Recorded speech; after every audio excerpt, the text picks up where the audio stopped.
नमस्कार, स्वागत है आपका। मैं हूं हेमंत चढ़ाड़ बहुजन न्यूज एमपी में, जहां आपको मिलती है दमोह और मध्य प्रदेश की हर बड़ी खबर सबसे पहले, सबसे तेज। नई दिल्ली, 1 जून 2025। देश में सामाजिक न्याय और समावेशिता की दिशा में एक महत्वपूर्ण रिपोर्ट सामने आई है। संसद द्वारा प्रस्तुत इस रिपोर्ट में दावा किया गया है कि 70% से अधिक सीटों पर अघोषित रूप से सवर्ण आरक्षण लागू है, जिससे दलित और पिछड़े वर्ग के छात्रों को उच्च शिक्षा में प्रवेश पाने में कठिनाइयों का सामना करना पड़ रहा है। दलितों आदिवासियों को बाहर करने की बात मैं नहीं कर रहा हूं, उनको अंदर आने ही नहीं दिया जा रहा है। तो एक लाइन में अगर हम कहें तो इसका मतलब यह है कि दलित और आदिवासी खास तौर पर भारत में जो प्राइवेट एजुकेशन की, हायर एजुकेशन की जो व्यवस्था बनाई गई, वो अफोर्ड नहीं कर सकते, और अफोर्ड नहीं कर सकते से ज्यादा उनको भारत के आला तरीन प्राइवेट यूनिवर्सिटीज में घुसने से, दाखिल होने से रोका जा रहा है, उनको खत्म किया जा रहा है। और ये रिपोर्ट जो है, ये देखिए, ये पार्लियामेंट ऑफ इंडिया की रिपोर्ट है। एक कमेटी है, department related parliamentary standing committee. आप जानते होंगे कि बहुत सारी स्टैंडिंग कमेटी होती है। ये education, women, children, youth and sports, मतलब शिक्षा, महिलाएं, बच्चे, युवा और खेल से संबंधित ये कमेटी है। इसके अध्यक्ष दिग्विजय सिंह है। इसमें बहुत सारे सांसद हैं। ये आप इस पर सील ठप्पा लगा हुआ है, भारतीय संसद, राज्यसभा, पार्लियामेंट ऑफ इंडिया। इसकी रिपोर्ट कह रही है कि नहीं पढ़ सकते। देश के टॉप 30 जो प्राइवेट यूनिवर्सिटीज हैं, जिनकी NIRF रैंकिंग में जो टॉप 30 यूनिवर्सिटीज हैं, प्राइवेट यूनिवर्सिटीज, उनमें दलित आदिवासी नहीं पढ़ सकते। आंकड़ा सुन लेंगे तो आप हैरान रह जाएंगे। लेकिन इससे पहले जरा हम आपको बता दें कि रिजर्वेशन की व्यवस्था है। हायर एजुकेशन में रिजर्वेशन की व्यवस्था है, आपको रिजर्वेशन देना पड़ेगा। तो कितना रिजर्वेशन है आप जानते होंगे। 27% पिछड़ों का रिजर्वेशन है, 15% दलितों का रिजर्वेशन है, और 7.5% जो है वो आदिवासियों का रिजर्वेशन है। 10% EWS कोटा है, वो केवल सवर्णों के लिए। लेकिन अब रिजर्वेशन जो है वो 70-75%, 80% तक चला गया है। और वो किसके लिए है? दलितों के लिए नहीं, पिछड़ों के लिए नहीं, आदिवासियों के लिए नहीं। यह रिजर्वेशन हो गया है सवर्णों के लिए। जी हां, देश के टॉप 30 प्राइवेट यूनिवर्सिटीज जो है, एजुकेशनल इंस्टीट्यूशंस जो है, उसमें सवर्णों का रिजर्वेशन चल रहा है। और सवर्णों का रिजर्वेशन चल रहा है, सो चल रहा है। दलितों और आदिवासियों को बाहर किया जा रहा है, उनको अंदर आने नहीं दिया जा रहा है। आप देखेंगे तो हैरान रह जाएंगे कि ये देख लीजिए, India's top 30 private universities have 5% SC students, less than 1% ST students. ये शर्मनाक है। कहां कम से कम 15% होने चाहिए थे, कहां कम से कम 7.5% आदिवासी होने चाहिए थे, लेकिन दोनों मिलाकर भी 6% से ज्यादा नहीं हो रहा है। तो कहां 15% और 7.5%, मतलब 22.5%, जहां कम से कम छात्र होने चाहिए थे, छात्राएं होनी चाहिए थी। उससे ज्यादा भी हो सकते हैं, मेधावी हैं तो वो रिजर्वेशन के दायरे से बाहर आने चाहिए। लेकिन आप हैरानी देखिए कि टॉप 30 प्राइवेट यूनिवर्सिटीज जो हैं, उन्होंने दलितों आदिवासियों को पढ़ाने से एक तरह से मना कर दिया है। दलित आदिवासी देश की टॉप प्राइवेट यूनिवर्सिटीज में नहीं पढ़ सकते। और यही नहीं, only 4% of the faculty in that 30 private universities are from SC। केवल 4% जो है वो दलित है, जो डेटा है मिनिस्ट्री ऑफ एजुकेशन का। और जो हैरानी की बात है कि यही संसदीय कमेटी की जो रिपोर्ट है वो कह रही है कि बिट्स पिलानी में तो SC, ST, OBC कैटेगरी में 0 स्टूडेंट है। यह अविश्वसनीय लगता है, लेकिन यह रिपोर्ट है। और जब इस रिपोर्ट के अंदर जाएंगे तो वो इतने सारे परेशान करने वाले आंकड़े, 364वीं रिपोर्ट है डिमांड्स फॉर ग्रांट्स की, आप इस पर देख लीजिए, यहां लिखा हुआ है 364वीं रिपोर्ट है ये report number 364, parliament of India, Rajya Sabha, department related parliamentary standing committee on education, women, children, youth and sports. इसी पर यह विस्तार से खबर बनाई गई है। और इसमें यह बताया गया है कि इनरोलमेंट के आधार पर, ऐसा भी नहीं है, ड्रॉप आउट नहीं है इसमें, ऐसा नहीं है कि SC ST बच्चों ने एडमिशन लिया और वो ड्रॉप आउट हो गए तो आप कह सकते हैं कि पास ही नहीं कर पाते तो हम क्या, एडमिशन ही नहीं देते। जो देश के टॉप 30 प्राइवेट यूनिवर्सिटीज हैं भाई साहब, वो दलितों आदिवासियों से आप कह सकते हैं कि नफरत करती हैं, उनको अंदर नहीं आने दे, कोई डाइवर्सिटी नहीं है। अब देखिए ये डेटा है, ये जो पूरा चक्र है, ये रिजर्वेशन का सिस्टम आधा होना चाहिए, यहां तक होना चाहिए। आप देख रहे हैं इसको, ये जो है ये हालत है, ये ओबीसी का चंक है, ये जो है ये SC का चंक है। टोटल जो अदर हैं ये 4,65,178 ये सवर्ण पढ़ते हैं केवल टॉप 30 प्राइवेट यूनिवर्सिटीज में। जो ओबीसी हैं कहां देखिए, ये 4.5 लाख से ज्यादा, ओबीसी लगभग 1.5 लाख, दलित केवल 33,879। 30 यूनिवर्सिटी के हर कोर्स को मिलाकर यह एनरोलमेंट है, कहां 4,65,000 और कहां 33,879। लेकिन आदिवासियों का तो जो आंकड़ा है वो दिल दहला देने वाला है, परेशान कर देने वाला है। केवल 5,789 बच्चे और बच्चियों को जो है देश की टॉप 30 प्राइवेट यूनिवर्सिटीज ने एडमिशन दिया। 4,65,000 और 5 लाख, मतलब एक तरीके से आप देखिए कि 5 लाख और 5,000 का मामला है। 1% दलित जो है, आदिवासी जो है, उनको दाखिला दिया टॉप 30 यूनिवर्सिटीज ने और 33,000 दलितों को। अच्छा, अब इसमें देख लीजिए कि इसमें शामिल कौन कौन सी हैं, इंडिया टॉप प्राइवेट यूनिवर्सिटीज, और उसमें कैसे कैसे है। Manipal academy of higher education NIRF ranking 14, Dalit कितने 0.46%, आधा प्रतिशत से भी कम।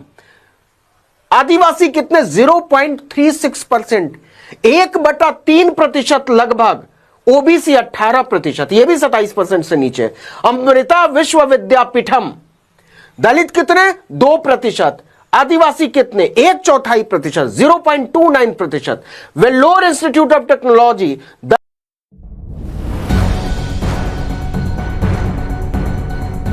प्रदेश सरकार के पशुपालन एवं डेयरी विभाग के राज्य मंत्री लखन पटेल 1 जून को दमोह जिले में विभिन्न जन कल्याणकारी कार्यक्रमों में भाग लेंगे। उनके दिन भर के कार्यक्रमों की रूपरेखा प्रशासन ने जारी की है। सुबह 10 बजे राज्य मंत्री लखन पटेल दमोह शहर के ई6 जटाशंकर स्थित कार्यालय में पार्टी कार्यकर्ताओं, गणमान्य नागरिकों और आमजन से मुलाकात करेंगे। इसके पश्चात वे प्रातः 11 बजे मानस भवन में आयोजित तृतीय मेधावी विद्यार्थी सम्मान समारोह में मुख्य अतिथि के रूप में सम्मिलित होंगे, जहां जिले के मेधावी विद्यार्थियों को सम्मानित किया जाएगा। दोपहर 1 बजे लखन पटेल दमोह से ग्राम सातपुर के लिए प्रस्थान करेंगे। वे नरसिंहगढ़ होते हुए बटियागढ़ मार्ग से सातपुर पहुंचेंगे। अपराह्न 2 बजे ग्राम सातपुर में राज्य सरकार की महत्वाकांक्षी योजना विकसित कृषि संकल्प अभियान 2025 के अंतर्गत किसानों से संवाद करेंगे और उनकी समस्याएं सुनकर समाधान हेतु दिशा निर्देश देंगे। इसके पश्चात मंत्री श्री पटेल शाम 4 बजे पुनः दमोह लौटेंगे और स्थानीय कार्यक्रमों में भाग लेंगे। वे रात्रि विश्राम दमोह में ही करेंगे।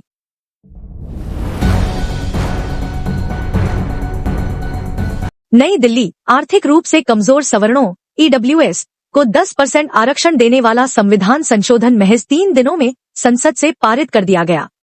8 जनवरी 2019 को लोकसभा, 9 जनवरी को राज्यसभा और 12 जनवरी को राष्ट्रपति की मंजूरी के साथ यह कानून बन गया।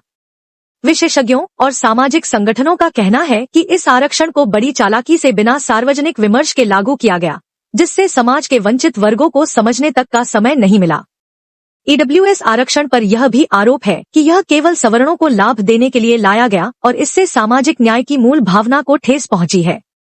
सुप्रीम कोर्ट ने 2022 में इसे वैध तो ठहराया, लेकिन 2 जजों ने असहमति जताते हुए कहा कि यह संविधान की समानता और समावेशिता के सिद्धांत के खिलाफ है।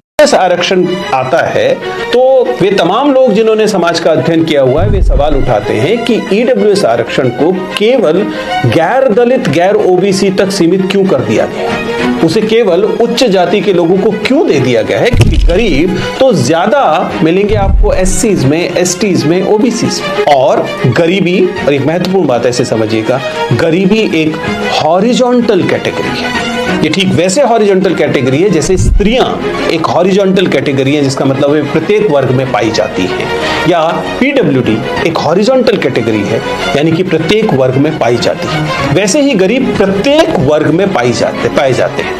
और जो हॉरिजॉन्टल कैटेगरी होती है उसमें जब आरक्षण या पॉजिटिव डिस्क्रिमिनेशन दिया जाता है तो उसे सभी वर्गों को देना होता है। इसका अर्थ यह है कि जब आप देखते हैं कि पीडब्ल्यूडी यानी कि वे लोग जो कि किसी भी किस्म की डिसेबिलिटी से ग्रस्त हैं, उनको जब आरक्षण दिया जाता है तो यह नहीं कहा जाता है कि डिसेबिलिटी का आरक्षण जो है वह एससी डिसेबल्ड को नहीं दिया जाएगा, एसटी डिसेबल्ड को नहीं दिया जाएगा, ओबीसी डिसेबल्ड को नहीं दिया जाएगा, केवल अनरिजर्व्ड डिसेबल्ड को दिया जाएगा। ऐसा नहीं कहा जाता, क्योंकि माना जाता है और साथ ही सत्य है कि डिसेबल्ड सब जगह पाए जाएंगे, इसलिए वह आरक्षण सबको दिया जाना चाहिए। तो उसी प्रकार अगर गरीबी, जो कि एक हॉरिजॉन्टल कैटेगरी है, उसके लिए किसी किस्म का आरक्षण दिए जाने की जरूरत है तो वह आरक्षण सभी वर्गों को दिया जाना चाहिए।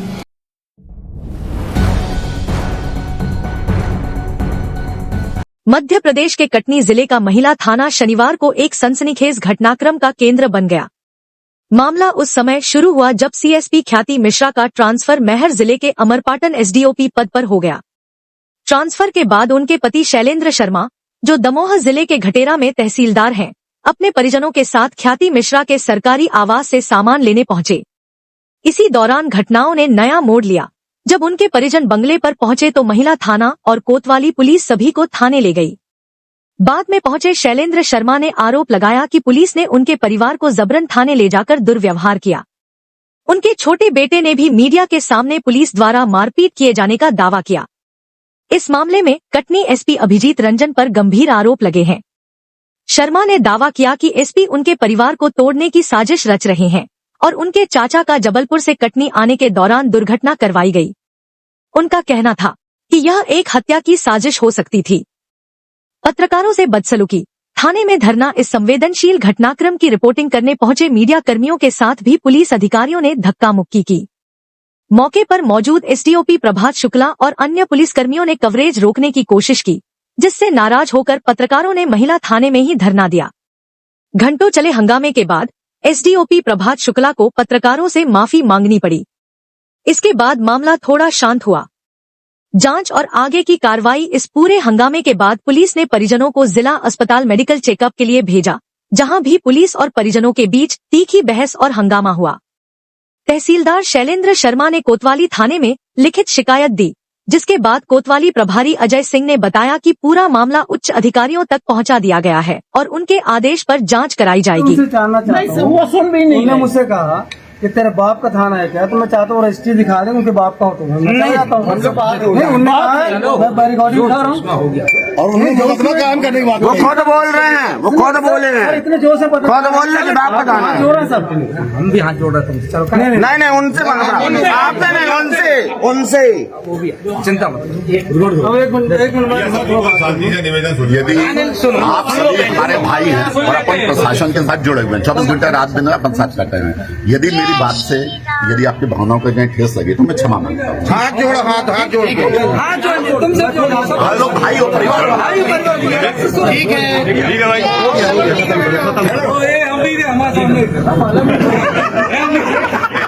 क्या रहा यहाँ पे जिस तरीके से पत्रकारों के साथ अभद्रता की गई है, आपका क्या कहना है? डीएसपी शुक्ला साहब की तरफ से बहुत ज़्यादा ज्यादती किया गया है, हमारे पत्रकार साथियों के साथ गाली गलौज किया गया है, बहुत ही अभद्रतापूर्व कार्य किया गया है, बहुत ही निंदनीय है।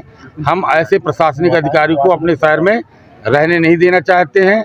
मैं चाहता हूं कि उनके खिलाफ आपराधिक प्रकरण कोतवाली थाना कटनी में दर्ज होना चाहिए और निश्चित रूप से यदि कोतवाली थाना में उनके खिलाफ एफआईआर दर्ज नहीं होती तो न्यायालय में परिवाद दायर करके उनके खिलाफ एक आपराधिक प्रकरण दर्ज होना चाहिए, क्योंकि हमारे पत्रकार भाई कवरेज करने के लिए स्वतंत्र है। थाने में जाकर के कवरेज करने के लिए वो जा सकते हैं, उन्हें वहां रोका गया, उनके साथ गाली गलौज की गई, धक्का मुक्की की गई, बहुत ही गलत है। हम पत्रकार भाइयों के साथ हैं और असत्य के साथ हैं। जो पत्रकार भाइयों के साथ हुआ बहुत ही निंदनीय, गलत हुआ है। जिस तरीके से उनके द्वारा ये भी कहा गया कि पत्रकारों के खिलाफ मामला दर्ज कर दिया जाएगा, तो फिर आप उसके लिए क्या करेंगे? पत्रकारों के खिलाफ मुकदमा दायर करके वो दिखाएं शुक्ला जी डीएसपी साहब, फिर उन्हें क्या हम सिखाते हैं कटनी शहर में, उनको जीवन में कभी कटनी आने के लिए कभी तैयार नहीं होंगे। और निश्चित रूप से हम पत्रकार भाइयों के साथ है। बहुत ही गलत कृत्य किया गया शुक्ला डीएसपी के साथ। अमित शुक्ला, जिला अधिवक्ता संघ अध्यक्ष, जिला उपाध्यक्ष कांग्रेस कमेटी कटनी। आप लोगों के साथ आज आप लोग कटनी आए हुए हो सीएसपी बंगले में, आपके साथ क्या घटना घटी है, कौन लोगों ने घटना घटित की है और आप कहां पर पदस्थ हैं और क्या हुआ आप लोग के साथ क्या हुआ? सबसे पहले ये घटनाक्रम बताना चाहता हूँ कि मेरी धर्मपत्नी यहाँ पर सीएसपी हैं और उनका चूँकि एसडीओपी अमरपाटन के रूप में ट्रांसफ़र हो गया है, तो हम लोग सभी, उनके माता पिता, सभी लोग परिवार के सदस्य आए थे कि इनका जो सामान है अपना, इसको शिफ्ट कराएंगे अमरपाटन, चूँकि रिलीफ भी हो चुकी हैं यहाँ से। लेकिन सभी लोग आ रहे थे, हमारे चाचा आ रहे थे जबलपुर से, चाचा चाची। तो सबसे पहले कटनी पुलिस अधीक्षक अभिजीत कुमार रंजन ने उनका एक्सीडेंट करा दिया त्योरी मोड़ के पास जाके। वहाँ पर वो बाल बचे, भगवान का शुक्र है कि वो मतलब कोई उनके साथ कैजुअलिटी नहीं हो पाई। फिर दूसरा घटनाक्रम अभी से 2-3 घंटे पहले अब सीएसपी आवास में उसने कटनी पुलिस अधीक्षक अभिजीत कुमार रंजन ने अपने गुर्गों को भेज के, पुलिस के कोतवाली थाने के गुर्गों वर्दी में भेज के, महिला थाना के गुर्गे पुलिस की वर्दी में आके और पूरे घर वालों को हत्या करने के उद्देश्य से घर में घुसे थे। सबको, महिला, बच्चे, जितने भी लोग थे घर के सदस्यों को मारपीट के बुरी तरीके से मारे हैं सभी को। इसके बाद उनको उठा के, जब यहाँ पर हत्या नहीं कर पाए तो इसके बाद उनको उठा के लेके, चूँकि मीडिया बंद हुआ गया थी इसलिए हत्या नहीं कर पाए घर के अंदर। इसके बाद उन्होंने क्या किया कि ले जाके थाना कोतवाली में के परिसर में, जहां सीसीटीवी कैमरा नहीं लगा था, वहां लातों से पिटाई की। महिला, बच्चे सबके साथ पूरी तरीके से लातों से और बेल्ट से पीटा गया। इसके बाद ले जाके महिला थाने के परिसर में भी मारा गया। अब महिला थाने में बंद करके भी उनकी बाथरूम में पिटाई हो रही है और वहां मीडिया के बंधुओं को भी नहीं जाने दिया जा रहा है। जो आप लोग सीएसपी कार्यालय क्यों गए थे और कौन लोग? सीएसपी कार्यालय नहीं, सीएसपी आवास, जो कि अपना घर है। तो चूँकि मैं हस्बैंड हूँ और ख्याति के मम्मी पापा सब घर के ही सदस्य आए थे, कोई बाहरी सदस्य नहीं था यहाँ पर। जो आज पूरी घटनाक्रम हुई है, तो इसकी शिकायत आपने कहीं करी है? कटनी पुलिस अधीक्षक अभिजीत रंजन की लगभग 8-10 महीने से शिकायत हो रही है केंद्र स्तर से राज्य स्तर पर, क्योंकि हम लोगों की हत्या करवाना के लगातार प्रयास कर रहा है। आज की मारपीट की भी कहीं? आज की मारपीट की अभी नहीं, अभी तो हम लोग अभी कहीं बात ही नहीं हो पा रही, क्योंकि उसके गुर्गे चारों तरफ लगे हुए हैं। ये तो सौभाग्य है कि आप लोगों को सूचना किसी माध्यम से मिल गई तो मैं यहाँ बात कर पा रहा हूँ, अन्यथा मेरी हत्या करवा दी जाती। कब की घटना है, कहाँ पास की घटना है? ये यही सीएसपी आवास की घटना है, अभी की घटना है, मतलब 2-3 घंटे पहले की। कितने लोग घायल हुए हैं परिवार के? सभी लोग घायल हैं, लात से, बेल्ट से, महिला, बच्चे सबकी पिटाई की गई है। आपका अगवा कर लिया गया था, अपहरण कर लिया गया था, वहाँ पे आपको लेके गए थे वहाँ पे? नहीं, मेरा, चूंकि मैं मौजूद नहीं था मौके पर, इसलिए मेरा कुछ नहीं कर पाए। हाँ, लगातार मेरे पीछे आदमी लगाए हैं। आप चूंकि अब मेरा सौभाग्य है कि आप लोग मीडिया के बंधु मिल गए, इस वजह से मेरे साथ कुछ करने की हिम्मत नहीं कर पाए, अन्यथा मेरी हत्या कर दी जाती। आगे कहाँ है परिवार आपका, कहाँ जो अभी मैं मुझे कहाँ है वो? अभी ऐसा सुनने में आ रहा कि महिला थाने के बंद कमरे में उनके साथ भयंकर मारपीट चालू है। अच्छा, लगातार अभी भी लगातार मारपीट चालू है, मीडिया बंधुओं को भी जाने नहीं दिया जा रहा। अभी आगे क्या करेंगे? अभी इसके आगे चूंकि हमारे साथ इतना 8-10 महीने से हमने केंद्र स्तर से राज्य स्तर तक पूरी शिकायतें की हैं कटनी पुलिस अधीक्षक अभिजीत कुमार रंजन की, कोई कार्यवाही नहीं हुआ। हमारा पूरा परिवार के लोग पीएचक्यू पुलिस मुख्यालय में जाके सामूहिक आत्महत्या कर लेंगे। अच्छा, जिस तरीके से देखा जाए तो आप कितनी देर से पहुंचे थे जब आपको पता चला कि मेरे परिवार को उठा ले गए हैं? मैं यदि वहां पर जाता या आसपास जाता तो मेरी हत्या कर दी जाती, इसलिए मैं बाहर रहा है। अच्छा, जब आप सीएसपी कार्यालय क्यों, अभी कब पहुंचे थे? सीएसपी कार्यालय नहीं गया था, सीएसपी आवास, जो कि मेरा निजी आवास है, यहीं पर मैं रहता था। क्या नाम है आपका? क्या नाम है और कहाँ? डॉक्टर शैलेंद्र शर्मा, तहसीलदार पटेरा, जिला दमोह। ठीक।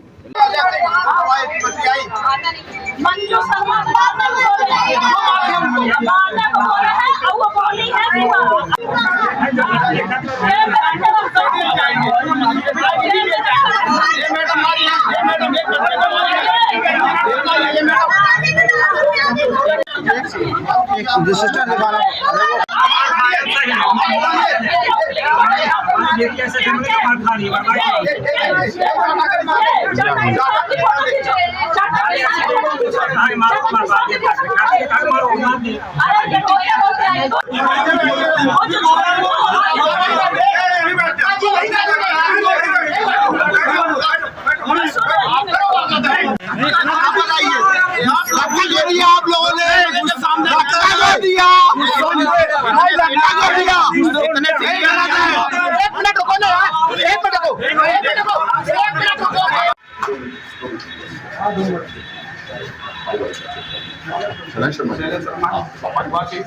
ठीक है, आप लोग रुक जाइए। अरे ऐसे कैसे जाएंगे आप लोग? मैं बोल रहा हूँ अभी बंद करिए, आप लोग बंद करिए। उनकी हत्या कराने के लिए अभी आप सभी कैमरा बंद करिए, छोटे से बच्चे को कैमरा बंद करिए। क्यों बंद करिए? कैमरा बंद करिए। मैं पत्रकार नहीं बंद करेंगे। आप क्यों बोल रहे हैं? पुलिस क्या कर पा रहा है? आप चिल्ला लो फिर। क्या कर पा रहा है? एक छोटे से बच्चे को मिलने नहीं दे रहा। छोटा बच्चा रो के मर रहा है। छोटा बच्चा, रुक जाइए, आप रुक जाइए। छोटे बच्चे को मिलने नहीं दे रहा। ये जो है हत्या कराने के उद्देश्य से कटनी पुलिस अधीक्षक ये पूरे लोगों को भेज के पुलिस की भर्ती में हत्या कराना चाहता है। 8 से 10 महीने। अरे मैं तहसीलदार से लग रहे हो, कैसे बात कर रहे हो? मैं बोल रहा हूँ, मैं हूँ पद में। और बोलिए क्या करना है आपको? आप घर में कैसे घुस गए किसी दूसरे के घर में? क्या बताइए, कैसे घुस गए आप? मैं बोल रहा हूँ, आप कैसे घुस गए?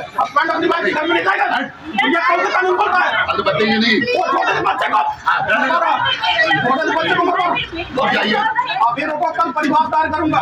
इतने लोग घुसे थे हमारे घर में, हो गई। एक छोटे से बच्चे को बाहर करो। वो पूरे परिवार के साथ है, पूरे परिवार के साथ है। आप अकेले हो, नहीं आप बताओ क्या हैसियत है तुम्हारी? क्या कर रहे हो तुम? बताओ हम तो पुलिस ऑफिसर अपनी ड्यूटी कर रहे हैं। हमारी हैसियत है, बिना अनुमति के शासकीय आवास में घुसे हैं। अभी मैं मामला कायम कर रहा हूँ, अरेस्ट कर रहा हूँ।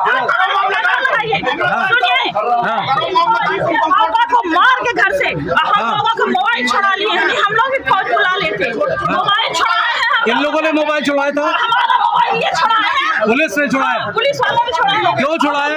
इनको वो मारपीट भी हुई है? कोई मारपीट भी हुई है? क्या मारपीट हुई है? हम लोग अंदर इनको 2-4 झापड़ मारे हैं। क्यों मारपीट हुई है? क्यों मारपीट हुई? किन बातों को लेकर? इनको 4-5 झापड़। कुछ रिपोर्ट हुआ होगा, सुनिए, कुछ रिपोर्ट हुआ होगा।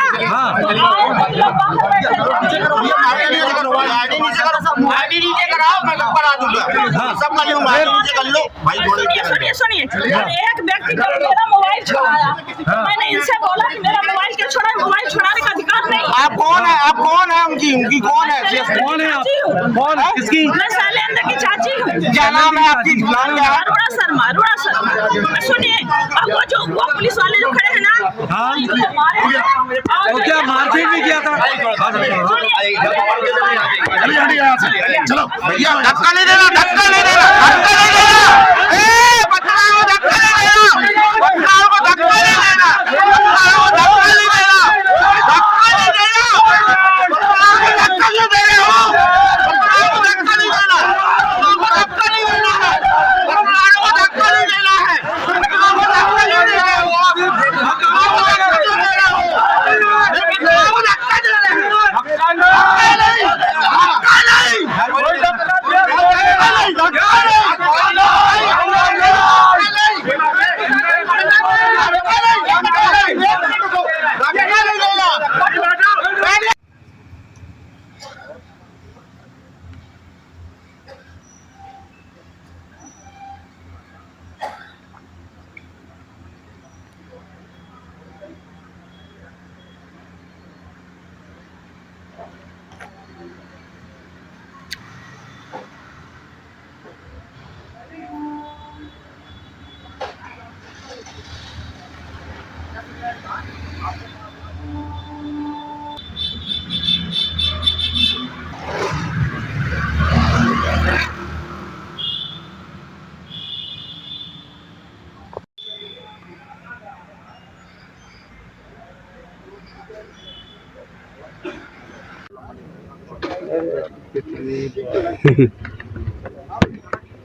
तो बाहर नहीं बताया।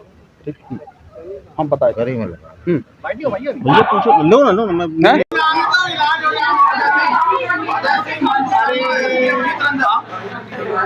आप बताओगे ना, आप ही बता देना। इतना प्रताड़ित किया को मारना सब है मार रही है बढ़िया साथ में गवाही ना दे।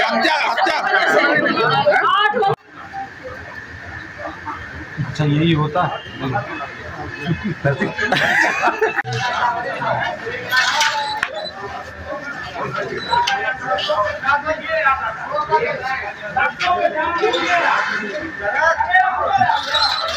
अरे वहाँ क्यों बात कर रहा हो?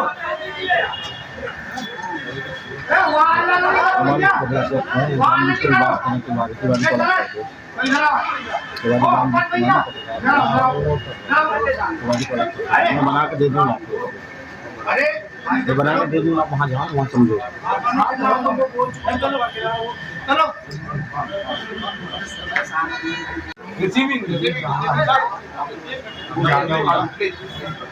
मैं द्वारा थाना प्रभारी कोतवाली लिखता हूँ द्वारा। नहीं आप थाना को दिया जाता है आवेदन, मैं आपको देना चाहता हूँ। चलिए वहाँ पीछे करो पत्रकार एकता जिंदाबाद। डीएसपी तुमको माफी मांगनी होगी। और चूत के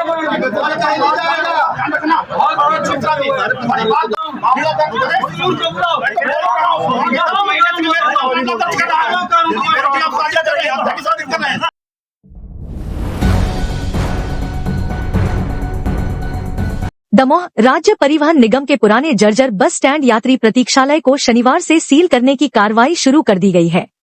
पीडब्ल्यूडी और परिवहन विभाग की निगरानी में लोहे की चद्दरें और एंगल लगाकर सभी प्रवेश द्वार बंद किए जा रहे हैं ताकि कोई भी व्यक्ति अंदर प्रवेश न कर सके। इससे पहले एसडीएमआरएल बागरी की अध्यक्षता में बैठक आयोजित हुई, जिसमें बस यूनियन ने बिल्डिंग सील न करने की मांग की, लेकिन एसडीएम ने स्पष्ट किया कि हाईकोर्ट के आदेश के अनुसार जर्जर भवन का उपयोग प्रतिबंधित है और इसे हर हाल में बंद किया जाएगा। परिवहन अधिकारी क्षितिज सोनी ने बताया कि भवन पर जर्जर भवन का सूचना बोर्ड भी लगाया गया है। आगामी 3 से 4 दिनों में सीलिंग की प्रक्रिया पूरी कर ली जाएगी, जिसके बाद यात्रियों के लिए नया शेड और अन्य सुविधाएं विकसित की जाएंगी। गौरतलब है कि नया बस स्टैंड सागर नाका पर पीपीपी मोड में निर्माणाधीन है, लेकिन तब तक सभी बसें पुराने बस स्टैंड से ही संचालित होती रहेंगी, जहां यात्रियों को कोई बुनियादी सुविधा नहीं, लेकिन बस संचालकों का अवैध कब्जा जरूर है। Subscribe the Bahujan News and like this video.